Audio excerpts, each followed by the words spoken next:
చెత్త ఎవరిది సత్తా ఎవరు దమ్ముంటారా తెలుసుకుందాం అంటుండ్రు రేవంత్ రెడ్డి. 2 ఏళ్ళు మీరు 10 ఏళ్ళు మేము పరిపాలించినాం కదా, 2 ఏళ్ళు మీరు పరిపాలించారు కదా, జనాల మధ్యకి పోదాముదా, ఏడ కూర్చుందామో చెప్పు, టైము డేటు ఫిక్స్ అన్ని నువ్వే చేసేసాయి అంటే రేవంత్ రెడ్డికి కేటీఆర్ చెప్తున్న మాట. నీకు దమ్ము ధైర్యం ఉంటే నువ్వు రా. అది ఆ చర్చ కూడా 2014 నుంచి 2023 మధ్య తెలంగాణ రాష్ట్రంలో కావచ్చు, హైదరాబాద్లో కావచ్చు, ఈ జూబ్లీహిల్స్లో కావచ్చు, ఎక్కడైతే ఎలక్షన్ జరుగుతుందో దాని మీద అనేసి అభివృద్ధికి నేను ఏం చేసినాం అనేది నేను సిద్ధంగా ఉన్నా మాట్లాడడానికి. మరి 23 నెలల కాలంలో నువ్వేమి చేసినావు ఈ రాష్ట్రానికి, హైదరాబాద్కి? నువ్వు చర్చకు సిద్ధమా? ఆ చర్చ కూడా date time place Revanth Reddy fix చేయాలని కేటీఆర్ గట్టి కౌంటర్ ఇస్తున్న మాట. కమాండ్ కంట్రోల్ సెంటర్లో పెడతారా ఈ చర్చ అనేది?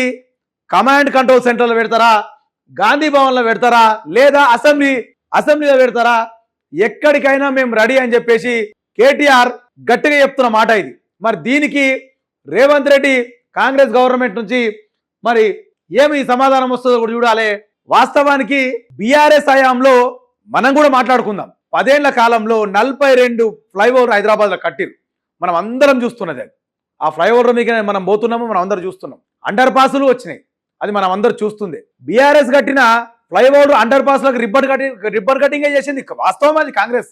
అందులో ఏం దాపరికాలు ఏం లేవు, లేదా వాళ్ళకి సపోర్ట్ చేసి మాట్లాడేది ఏం లేదు. ఇలా బీఆర్ఎస్ లో సపోర్ట్ చేసి ఖచ్చితంగా రేవంత్ రెడ్డి పోతుండు, రిబ్బన్ కటింగ్ చేస్తుండు. అసలు ఇంతవరకు హైదరాబాద్ లో రేవంత్ రెడ్డి కొత్త ఫ్లైఓవరే కానీ ఏదన్నా శంకుస్థాపన చేసి ఏదైనా స్టార్ట్ చేసిన పని ఏమైనా ఉందా?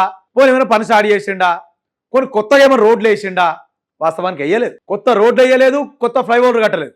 లాస్ట్కి వస్తే రోడ్లు ఏసుడు పక్కకు పెట్టురు కానీ పడిన గుంతలు ఊడ్చేంత సినిమా కూడా మన రేవంత్ రెడ్డికి లేదు. మనం కూడా అర్థం చేసుకోవాలన్నమాట.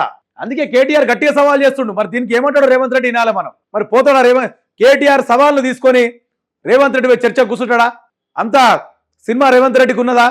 ఇది అందరు గమనించాల్సిన విషయం ఇది. మరి కేటీఆర్ మీద నువ్వు ఏం పడగొట్టలేవు, ఏం చేయలేవు, చెత్త మినిస్టర్వి నువ్వు, చెత్త మినిస్టర్గానే ఉన్నావు కదా అని చెప్పేసి చాలా హవయేళనగా వాడు వీడు అని చెప్పేసి అట్లా మాట్లాడుకుంటా నిన్న రోడ్ షోలో చేసిన రేవంత్ రెడ్డి ఈ మాటలు, మరి ఈ మాటలు ఎట్లా స్వీకరిస్తాడో.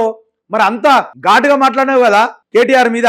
మరి కేటీఆర్ రమ్మంటుండు అదే ఘాటు. అదే ఒకవేళ నిజంగా కేటీఆర్ డెవలప్మెంట్ చేయకపోతే ఆయన డైరెక్ట్ ఏడ పెడదామంటుడు, గాంధీ భవన్లో పెడదామంటుడు. మీ గాంధీ భవన్లో చర్చకు వస్తాడు, కేటీఆర్ వస్తాడు చర్చకి. మరి మీరు సిద్ధమైన రేవంత్ రెడ్డి గారు? మరి దీని గురించి కూడా మీ గురించి కూడా ఏ కౌంటర్ వస్తుందో మేము వెయిట్ చేస్తాం. షేర్ చేయండి, లైక్ చేయండి, సబ్స్క్రైబ్ చేయండి. మరిన్ని వీడియోల కోసం బెల్ సింబల్ పై క్లిక్ చేయండి.